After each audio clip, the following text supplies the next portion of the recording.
आहोत। आजपासून सोनं आणि चांदी खरेदी करणं महाग होणार आहे, कारण भारतामध्ये सोनं आणि चांदीवरील आयात शुल्क 15% वाढवण्याचा निर्णय घेण्यात आलाय। आयात शुल्क 6% वरून 15% वाढवण्यात आलाय। तर सोन्याच्या दरातील ही वाढ लग्न सराईच्या काळामध्ये लोकांच्या बजेटमध्ये अडथळा आणू शकते। केवळ शुल्क वाढीमुळे 10 ग्रॅम 24 कॅरेट सोनं खरेदी करणाऱ्या ग्राहकाला 13,000 रुपयांपेक्षा जास्त अतिरिक्त पैसे मोजावे लागू शकतात। या निर्णयामुळे परकीय चलन साठ्यावरील दबाव कमी होण्याची ही अपेक्षा आहे।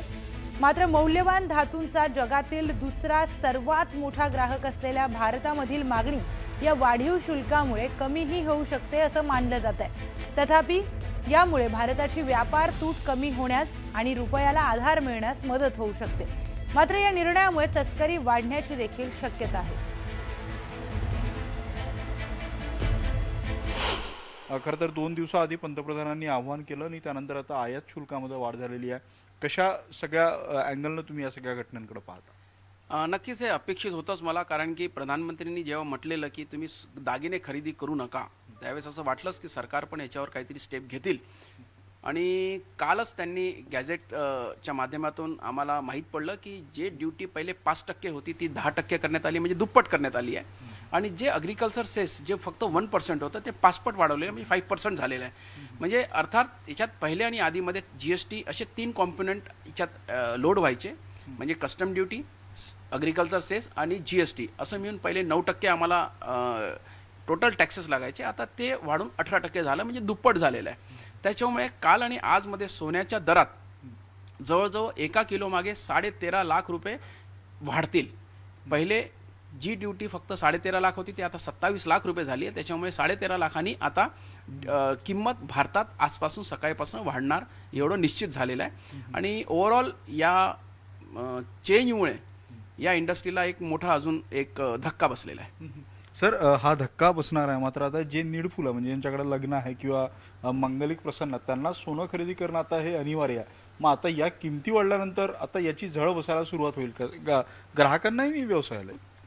नक्कीच बघा, कुठल्याही रिस्ट्रिक्शन्स किंवा कुठल्याच प्रकारचे टॅक्सेस जेव्हा वाढतात, कारण की सोनं पहिलेच खूप महाग आहे, त्याच्यात सरकारकडनं अजून याच्यावर ड्युटीज लावल्यामुळे नक्कीच ग्राहकांना याचा डायरेक्ट एक कुठे ना कुठे फटका बसणार आहे।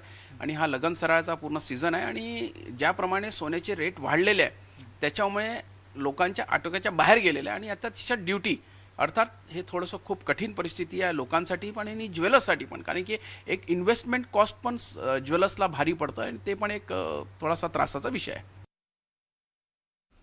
आता सोने आणि चांदीच्या किमतींवर काय आणि किती परिणाम होणार आहे ते पाहूयात। तर 24 कॅरेट सोनं 15,207 रुपये प्रति ग्रॅम मिळणार आहे। यापूर्वी 6% आयात शुल्क होतं, म्हणजे 912 रुपये इतका आयात शुल्क लागायचं। पण आता 15% आयात शुल्क झालंय, त्यामुळे 2,281 रुपये इतका आयात शुल्क आता लागणार आहे। त्यानंतर 10 ग्रॅम 24 कॅरेट सोनं अंदाजे 1,369 रुपयांनी महागणार आहे।